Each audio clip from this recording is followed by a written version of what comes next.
Hundreds of demonstrators have gathered in Sydney to challenge the government's policies on refugees. They say recent events on Manus Island and Nauru have again highlighted the conditions asylum seekers endure. But as those protesters demanded change, at the other end of the park, a different rally was demanding all asylum seekers be returned to their home countries. We will get them here, I'm determined. It was the biggest rally of its kind in Sydney for more than a year. More than 1,000 people turned out to denounce Australia's laws on asylum and support a more humane system of detention. There are thousands of people across the community that are extremely concerned about the anti-refugee policies that they have. The rally came just weeks after the Moss report, which found credible evidence of sexual assault and abuse inside the Australian-run detention centre on Nauru.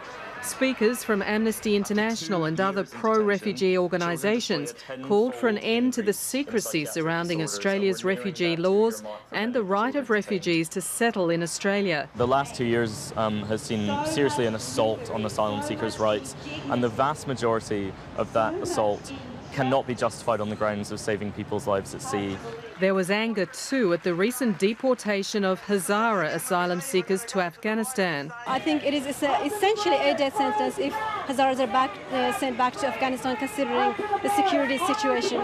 But the passion at this rally was offset by a smaller protest nearby, supporting the deportation of asylum seekers.